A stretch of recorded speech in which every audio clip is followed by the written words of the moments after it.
Assalamualaikum warahmatullahi wabarakatuh. Perkenalkan nama saya Danica Abdillah, nomor absen 6. Di sini saya akan mempresentasikan tentang bab 3, tata cara pelaksanaan hak dan pemenuhan kewajiban perpajakan dan penerbitan, penandatanganan, serta pengiriman keputusan dan dokumen elektronik pada PMK 81 tahun 2024 dari pasal 15 sampai dengan pasal 29.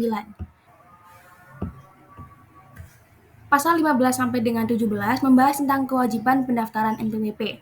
Wajib pajak yang memenuhi persyaratan subjektif dan objektif wajib mendaftarkan diri untuk mendapatkan NPWP. Pendaftaran dilakukan di kantor pelayanan pajak atau KPP.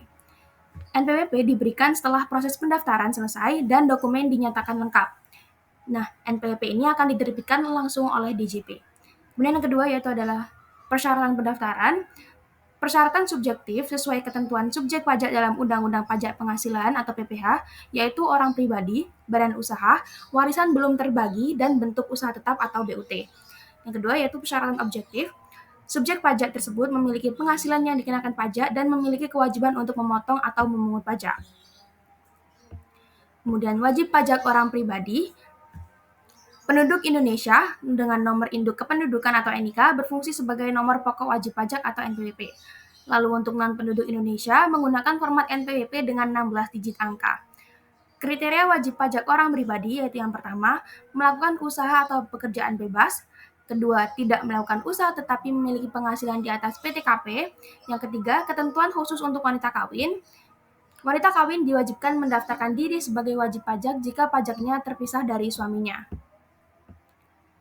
Kemudian format NPWP, untuk penduduk Indonesia menggunakan NIK yang diaktifasi sebagai NPWP, untuk non-penduduk Indonesia menggunakan nomor identitas perpajakan dengan 16 digit. Lalu kriteria wajib pendaftaran, WPOP pengusaha tertentu melaporkan tempat usaha untuk menambahkan nomor identitas tempat usaha. Yang kedua, wanita kawin dengan alasan hukum tertentu diwajibkan mendaftarkan diri sebagai wajib pajak jika pajaknya terpisah dari suaminya. Kemudian untuk pasal 17 dan 18 membahas tentang batas waktu pendaftaran NPWP. Batas waktu pendaftaran NPWP bagi wajib pajak orang pribadi ditentukan berdasarkan dua kondisi utama. Yang pertama, untuk wajib pajak yang memulai usaha atau pekerjaan bebas, wajib daftar dalam jangka waktu 1 bulan sejak kegiatan usaha atau pekerjaan bebas dimulai.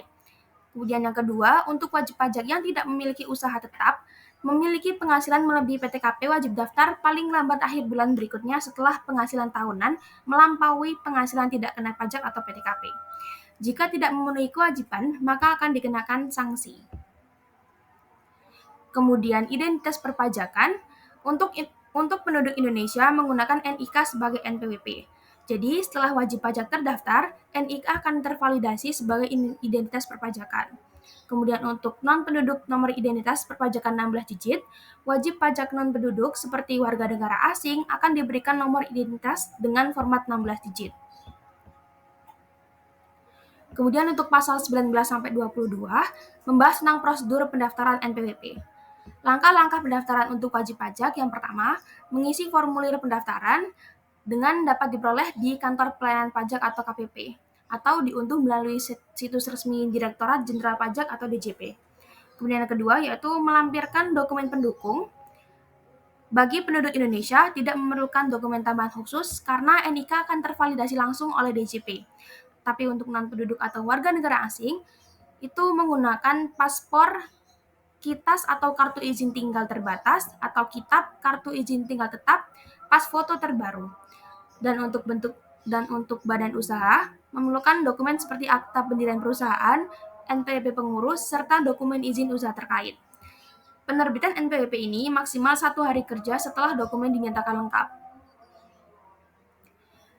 Kemudian untuk sanksi untuk tidak mendaftar secara sukarela, wajib pajak yang tidak melakukan pendaftaran sesuai ketentuan dapat dikenakan sanksi administrasi seperti denda atau bunga atas pajak yang belum dilaporkan.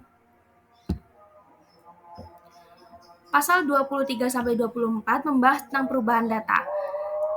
Proses perubahan data ini diajukan oleh WP atau secara jabatan oleh KPP, meliputi data identitas wajib pajak seperti nama, alamat, jenis kelamin, atau status kewarganegaraan.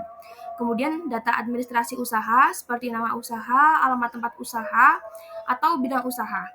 Dan ada data lainnya juga seperti informasi seperti status pekerjaan, kontak, atau ke DKPP atau kantor pelayanan pajak.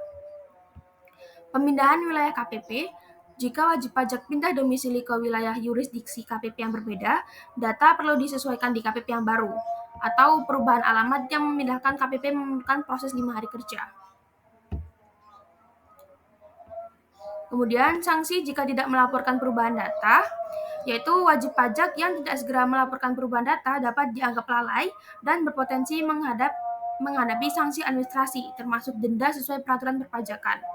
Nah, jika data yang diberikan tidak sesuai, ini akan dianggap sebagai pelanggaran pada hukum perpajakan. Kemudian pasal 25 sampai dengan 27 membahas tentang penetapan wajib pajak yang non-aktif. Kriteria penetapan wajib pajak non-aktif. Yang pertama, usaha atau pekerjaan bebas berhenti, penghasilan di bawah penghasilan tidak kena pajak atau PTKP, berstatus sebagai subjek pajak luar negeri, wanita kawin bergabung dengan suami. Nah, wajib pajak yang statusnya telah dinonaktifkan dapat mengajukan permohonan untuk diaktifkan kembali, terutama jika usaha atau pekerjaan bebas dilanjutkan, penghasilan kembali melebihi PTKP, atau kembali menjadi subjek pajak dalam negeri. Lalu untuk pasal 28-29 membahas tentang penghapusan NPWP. NPWP dapat dihapus jika wajib pajak memenuhi salah satu dari kondisi berikut. Yang pertama, WP meninggal dunia tanpa warisan, WP meninggal Indonesia secara permanen, WP memiliki lebih dari satu NPWP. Kemudian untuk proses penghapusan NPWP ini diharuskan untuk mengajuan penghapusan dilengkapi dengan dokumen pendukung, kemudian dilakukan pemeriksaan selama 6 bulan. Jika melebihi batas waktu, permohonan dianggap dikabulkan. Nah, dokumen pendukung ini itu meliputi surat pernyataan meninggal, dokumen pindah luar negeri, atau bukti kehilangan status kewarganegaraan. Baik, itu saja yang dapat saya sampaikan. Terima kasih. Wassalamualaikum warahmatullahi wabarakatuh.